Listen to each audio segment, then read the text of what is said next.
Before the lockdowns and virus, I tried to tell my Avid students that we were all in training, that we're all learning to be disciplined. Learning self-discipline is everything. It'll make you and keep you successful, and it'll help you your entire life in any job, hobby, sport, or interest you have. It'll let you have more free time, manage having more stuff, and will help you and your enjoyment in life, and it'll help you live a better life. Another thing I pointed out was that we're practicing using a calendar. Yes, you might be able to remember everything you want, but that's because you only have a few things to do now. To-do lists, calendars, other organizational strategies are not necessarily for right now, but for when things become more difficult, as things become more complicated. Even had there not been a lockdown, as you try to make something of your own life, and as you try to become successful, you take on more and more responsibilities, more work, even more fun. You're more involved. When you have 5 things to do, you may not need to write it all down, but what happens when you have 20 things you need to do? What happens when there are 300 things you need to do? You don't think you'll ever do that many things? Well, the question is, are you selling yourself short? Sure, you may have been thinking, I'm doing fine, I don't need to write things down. But are you sure you're not limiting yourself? Are you sure you can't do more and do better? Are you sure you're not just settling? Is it possible you may be way more successful than you realize? And when you are, how will you manage it? I told you all when I was watering my friend's cabin up in Big Bear, I thought to myself, man, it's a lot of work to own a house. You have to clean it, take care of it, pay your taxes, clean the gutters. But when you have 2 houses, it's even more work. When you have 3 or 4 houses, it's even more organization. Things are changing. And in changing, things are painful. Some people even compare it to birth pains. Anytime you're going through something where you're going to have a new life or go through an experience where you're being changed, it's like giving birth. And you go through discomfort and pain and it's miserable, and then when you're done, you get something better and the whole world gets something better. You give birth to something new. And it's worth it. And the world in that same sense is changing. It has been changing. And you are all a part of this change. We are going to fight and struggle for ever more increasing freedoms, equality for all people, regardless of your race, your color, your creed, your gender. You will be the ones who not only protest, but who help change the rules, who help enforce the rules, and who help create a different and better society. You are the ones who will do more than any other generation to help not only yourselves and your family, but all those around you and even the entire world. As we teach you these things as teachers, they're often a good time for us to understand and remember some of the things we learned ourselves. I'm glad that some of you have taken the lessons you've heard over the years to heart from many, many of your teachers and coaches. I'm so proud in the many ways that you all have been able to not only get through this difficult time, but some of you stepped up. You're growing. You're working harder than ever. You're thriving. You've gotten closer to others. You've helped others. You've worked for your family. You've taken care of things that maybe you never imagined you'd have to take care of at this age. And because of it, you've become more disciplined than when you were in school.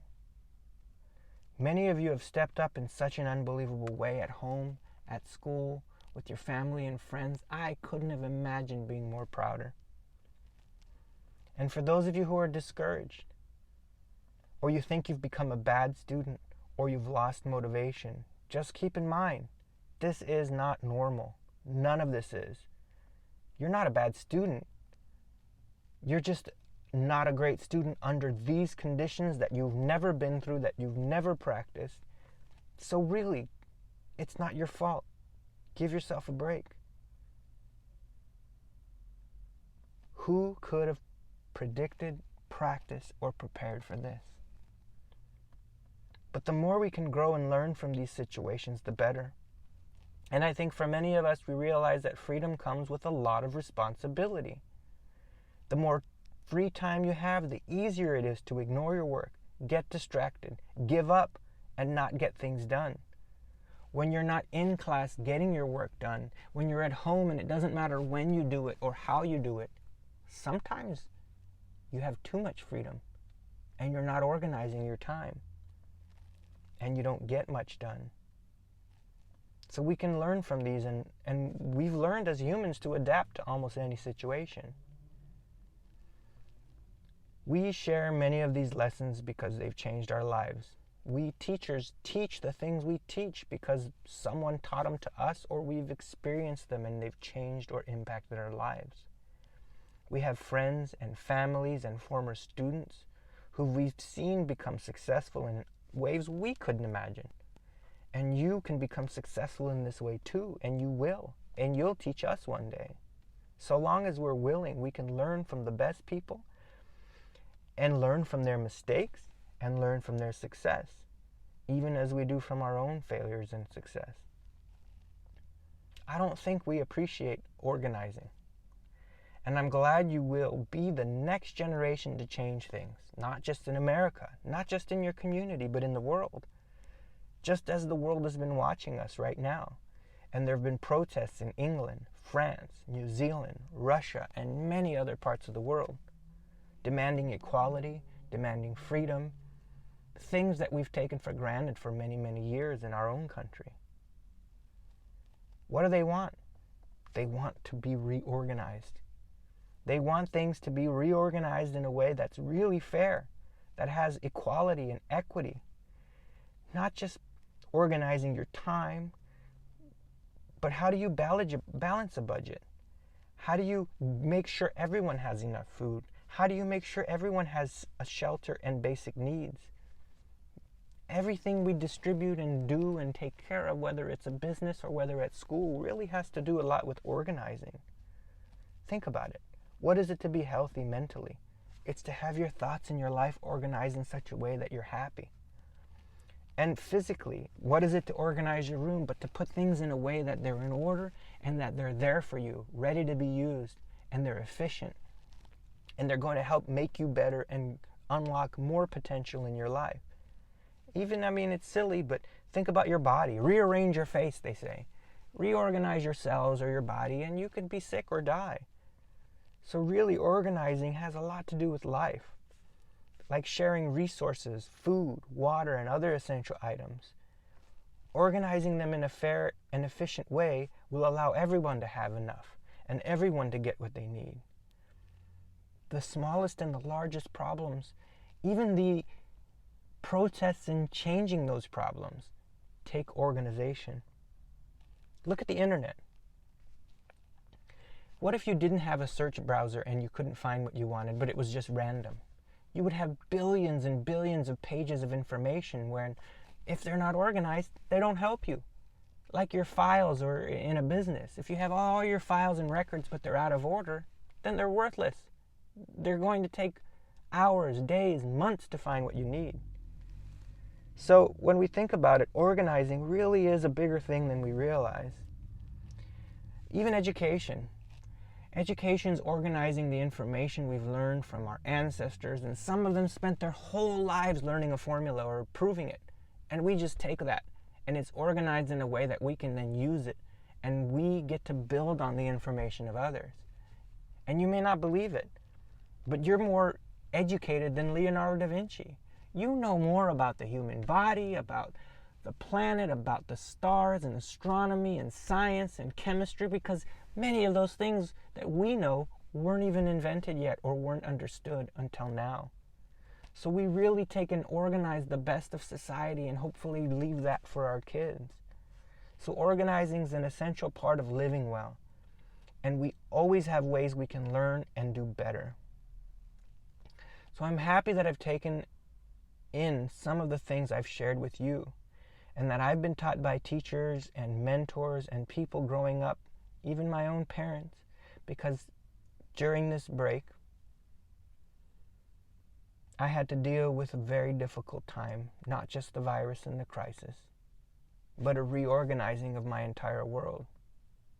And it even made me think, what is losing someone or pain other than not being able to figure out how you're going to move on in your life when it doesn't look the same anymore? When someone is missing, it's rearranged your world in such a way that you don't even understand how you might be able to put the pieces back together and see a normal life of happiness going forward. Sometimes things happen and you can't even recognize your own life because it's been so ordered and reordered, or things have been lost. And you can't even begin to imagine reordering them in a way that will make you ever normal and happy again. And this, I guess, is where I have faith in love. And to love something is to want to take care of it and order the things around it in a way that are good for it. And in that sense, I have faith that life and people around me and I myself will be able to reorganize things in a way where I'm happy again and feel whole again.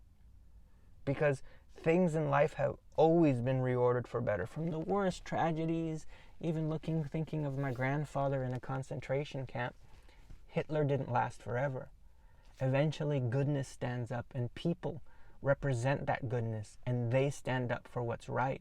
And they've reordered and reorganized the world in a way that's made it better. But we can do much, much better still.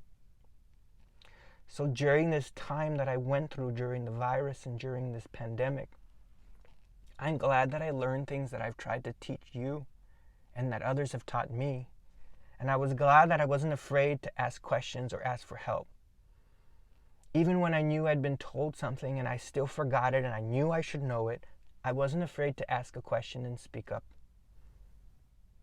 And at times I couldn't even think straight, or I was afraid to email or call someone and ask them for clarifications or instructions or how things would be during COVID in this ceremony or in that ceremony. And if I hadn't written it down in lists on pads of paper, I would have been so lost and confused, and I just would have given up because everything around me just seemed like it was falling apart.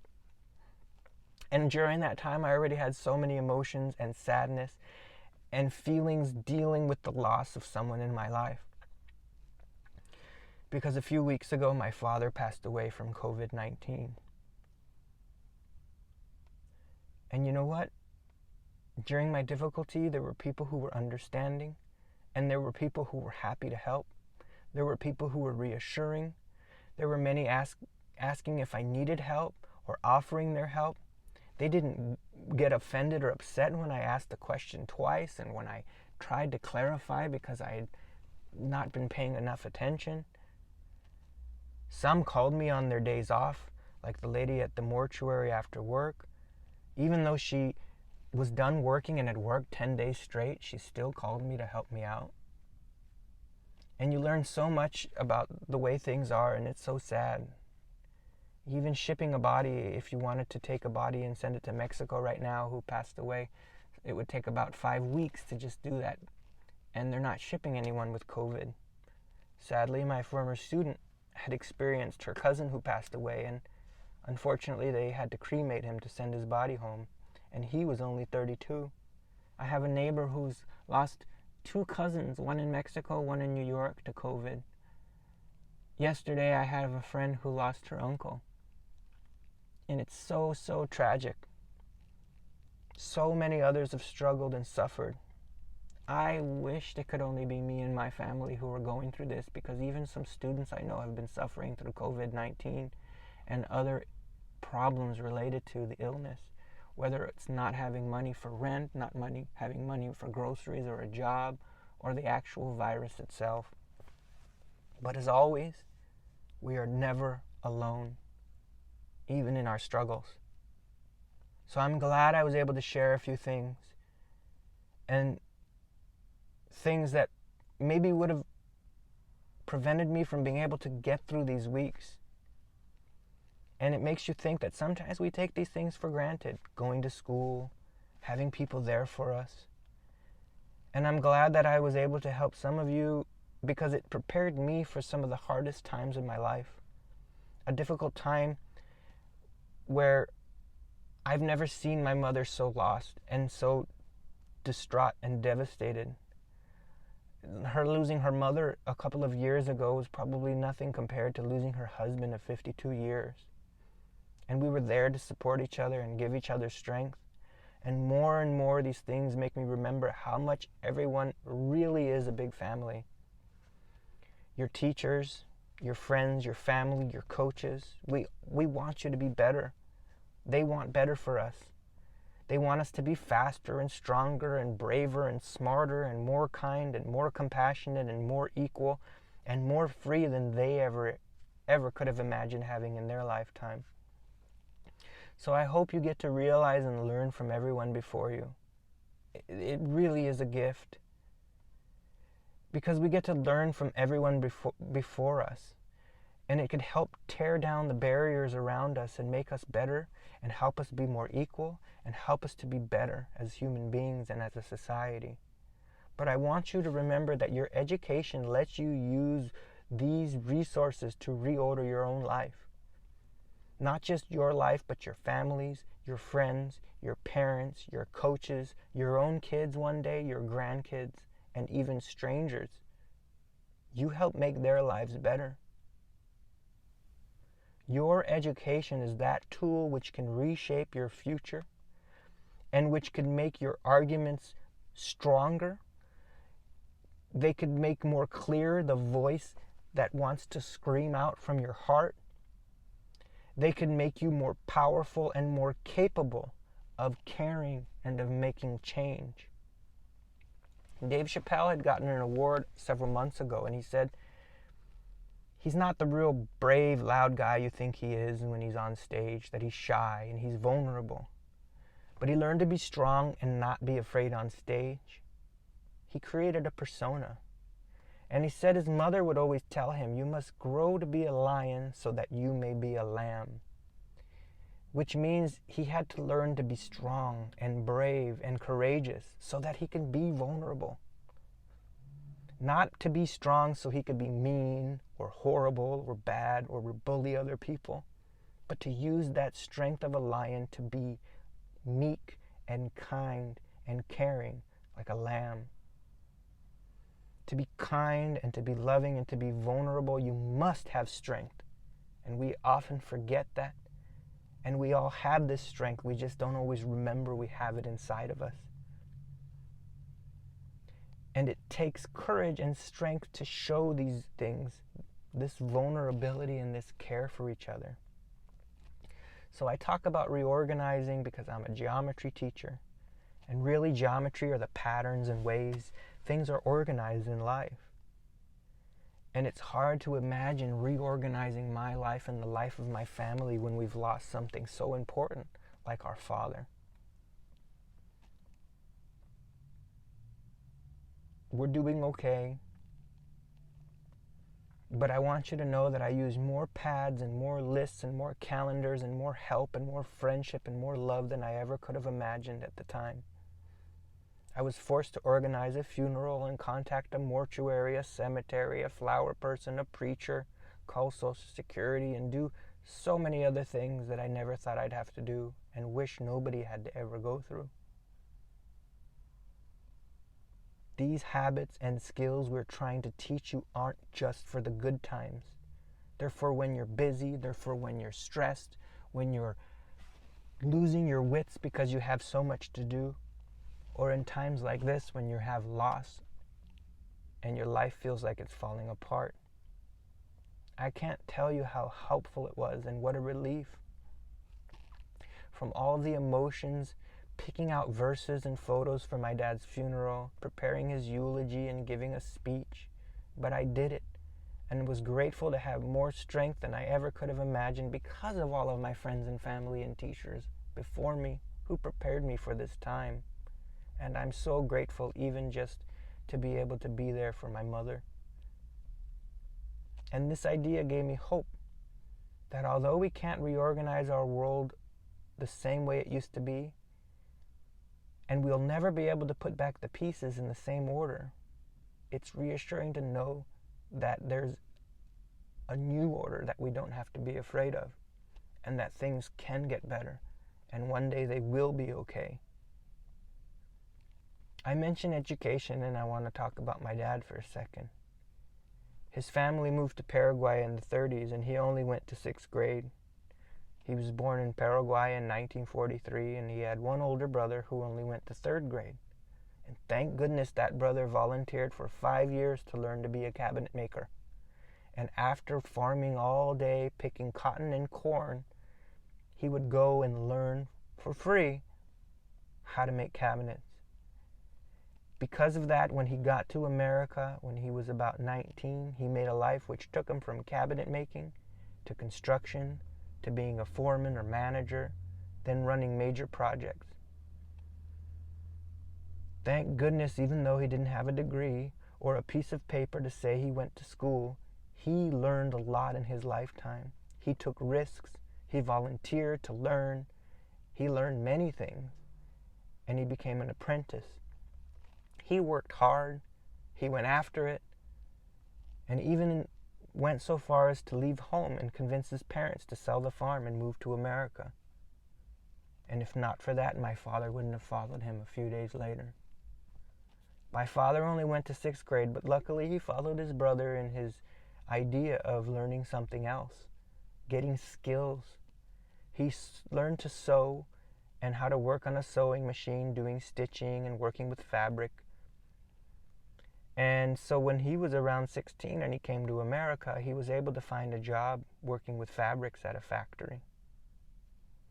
And eventually, he went and found a Bible college in La Puente and went to La Puente Bible College in the 1960s. I'm telling you these things because you matter and your education matters. Not your grades, not your GPA, which we sometimes get too focused on, but actually learning and knowing things. It's everything. It's every opportunity you could ever have. This is why we go to school and you learn things and you're meant to do well and get good grades. But you get those grades when you learn things. It's about learning. My uncle's a millionaire. I probably should say it, it's kind of embarrassing, but he owns buildings and apartments and houses. And he learned a heck of a lot of things that helped him be successful. It took a lot of work, but one thing he also had was a good attitude. He was always friendly, funny, making people feel good. He was honest, he told the truth, and he worked hard and went above and beyond. He was proud, he said, that he did the extra things to do the job and get it done. He didn't ask, is there overtime or extra credit, we would say. He went and he worked hard and he did it. And he became someone you could trust to get the job done. My own father, he didn't go to a university the way you normally do because he only went to 6th grade. And everyone has their callings. For some will be college and others will have other jobs and careers and things, even jobs that we haven't seen or heard of yet. But I hope you all are trying to learn things, to take your interests and to take risks and get to know more about things, because it might lead you to a career or a path you never imagined. In fact, it may lead you to places nobody has ever seen and nobody had believed that was even possible. Such as even now, podcasting and YouTubing and TikTok and stuff where you can actually make a living doing things you love. My father grew up with dirt floors and one pair of shoes on a farm in Paraguay. He moved to America and then learned things. And he learned about God and how to preach. And he traveled to Canada, to Ukraine, to Russia, to Belarus, to many parts of the world speaking English, Spanish, Ukrainian, Russian, and a little bit of Polish. He was following his heart. He was building something for himself. He was serving and giving his life to do the things he felt was right. He was hard on me and my family, but thank goodness because he taught us discipline and he raised good kids and grandkids and one great-grandkid. And all of us work with other people and help make this world a better place as teachers and a postmaster. We're all trying to help share what we've gotten in our lives as well. Give people a chance. Give them something to work on and something to do. These are the real reasons we're in school, doing things. From working on trying to change the very system we live in and protesting, living life, knowing things, doing things, and experiencing things. That's what it's all about. It's not about your GPA. We are here to take risks, to dream big, to help others see that they can do it, and to help lead the way. But we're also here to make mistakes, to be forgiven, to allow others to help us, and to grow from our lows and our highs with those around us. We're certainly not going to school for grades. We're going to school to grow and get better and greater. We're here to gain the tools to build something with our lives, and in doing so, gain the ability to build something bigger in our lives, but also the lives of our kids and our grandkids and the future generations. Learning and experiencing things and helping others is really why we're here. So I encourage you to learn, not because we want to control you and make you go to school and hassle you, but because it's hard to know that what we're doing is gaining skills and tools to help build and organize something better in our lives, for your life and the lives of those around you. This is why you can't stop learning. This is why some of you need to start learning. You can't settle for just getting by. You can't just settle for getting grades, because it's not about passing. It's about finding the tools to be disciplined, organized, educated, sharp, creative, kind, to make a difference in the world. So I encourage you to think of this going forward. Although our schooling's been disrupted, our businesses, our health, and our lives have been disrupted, this will not last forever. The protests and the looting are scary, and I pray they find more order in the way they do things. And I hope they organize and do things in a productive way that will cause lasting change, not just for America, but for the world. And I believe this change is coming. I have faith and hope that you will all be a part of it, continuing to help yourselves, your friends, your families, and your communities as young leaders and as old leaders one day. You will help to organize a new and better way of doing things, from a better way to do school, a better way to do online work, a better way to run things with justice, equality, to get rid of poverty and homelessness, even a better way to take care of our planet and our resources, because you guys are our future. The way we've been social distancing will not continue forever. We will have a choice to move forward with hard work, discipline, and good intentions, with love to make things better than ever before, or to let them continue to get worse. That's a choice too. We're all going to be a part of reorganizing these things and making them better or not. And I believe all of you are already beginning to make things better. You've made things better in my life as a teacher, and I'm sure you've made things better in your classrooms and at home. But know that things will get better and they will improve, and you will be a part of it.